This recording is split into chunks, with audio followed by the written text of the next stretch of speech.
Hi guys, just a really quick video of how I'm doing this since everybody's asking. This is my base layer so far. It's one layer of the felting. The roving came natural, but I dyed it. Just used grit dye. I used the gray pearl color on this one. So I laid out my first layer going all in one direction, so all from top to bottom. And they're overlapping a little bit. And so for the next layer, I'm going to go in the opposite direction. So I'm going to go this way. This is just so when you wet it, the fibers bind together and make a blanket so it doesn't fall apart. But really, I just take the end of the roving, pull it, put it down. If you end up with a fat piece like this, you can just pull it out. You want it basically an even thickness across.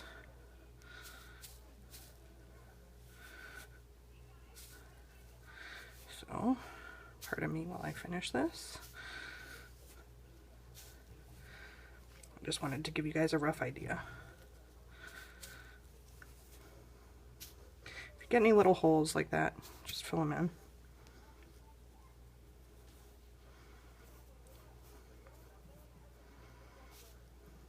Okay.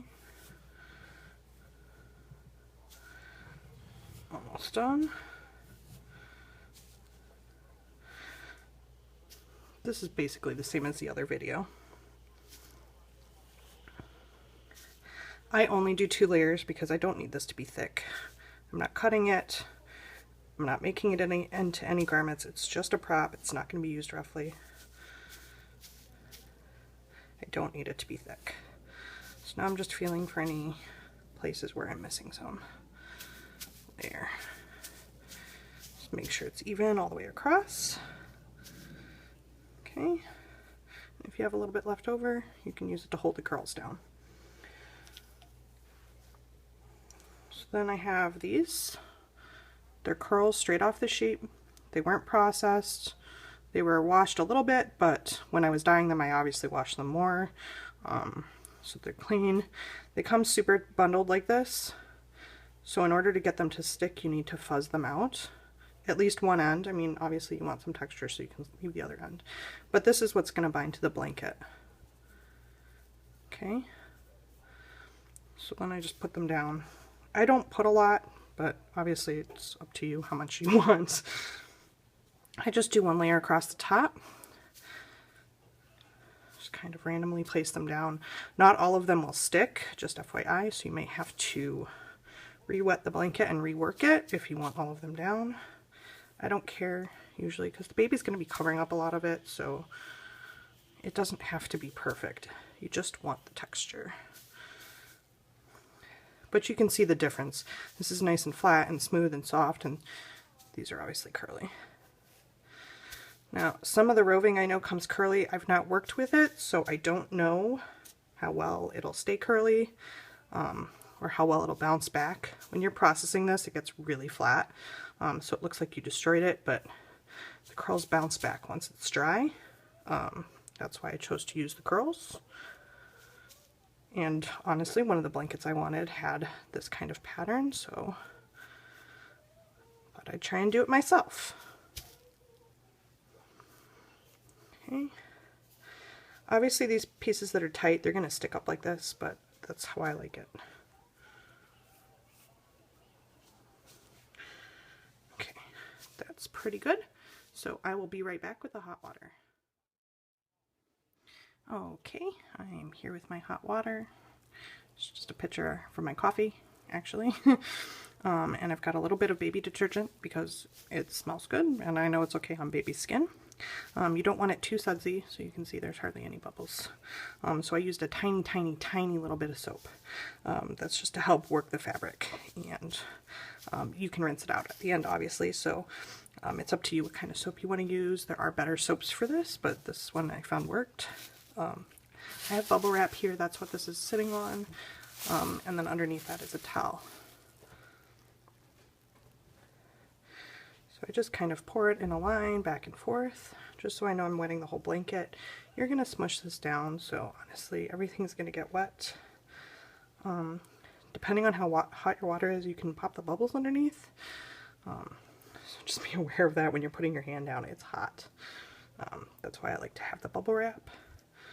Just makes it a little bit easier to work with. Just make sure everything's covered and wet. I'm going to go back the other way. Any really dry pockets I'm going to try and get. I don't care if my edges are neat, so I don't really work them that much. Okay.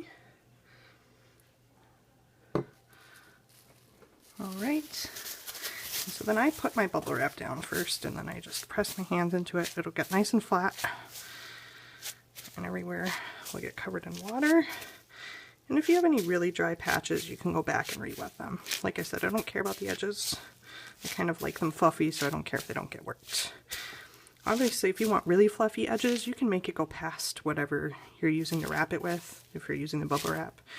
Anything that's past that won't get worked. The ends will get worked into the blanket, and the rest will stick out and be fluffy. Alright, that's pretty good. So then I just start rubbing lightly. Really start opening those fibers. You want those fibers to mix together. That's what makes the blanket. And that's why when you wash sweaters on a really hot setting and they're all wool, they get all matted looking. That is basically what we're trying to encourage here. I have never tried it with anything but bubble wrap. The bubble wrap worked really well for me, so I didn't do anything. So you can see everything's pretty flat. The curls look flat, but it'll get better. Anything that you notice that's sticking up still, I just like to give it a once over and work it in really well.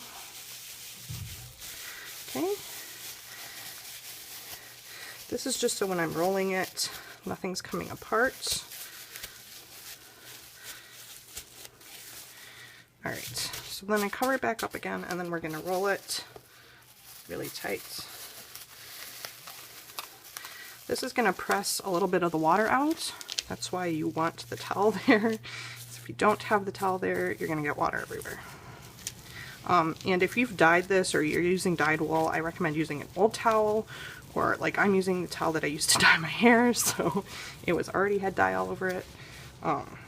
So then you have it like this, and you're just going to want to roll it. This mushes those fibers together, binds them together really nice. I try not to overwork mine, but again, I'm not trying to make a piece of fabric that you can cut up. I don't care how delicate it is. It's just going to be underneath the baby. And trust me, once you've worked it, you can really squish this up and rinse it out and do all sorts of things. So I'm not really worried about if the baby goes to the bathroom on it. I found mine to be pretty hardy, and I abuse them. I even dyed one after the fact, which worked kind of okay. I just didn't like how it came out, so I reworked it. I did this all over again. Just laid it out flat and re-rolled it, and it came out just fine. That's the pink one that was in the pictures, if you saw my pictures in the tail pan group. So this is coming loose. So I'm just going to unroll it. I'm going to check it really quickly.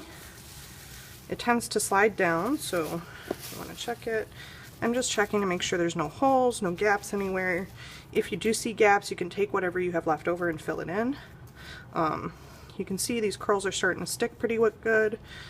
You just want to make sure nothing's really coming up everywhere. Okay. So then what I do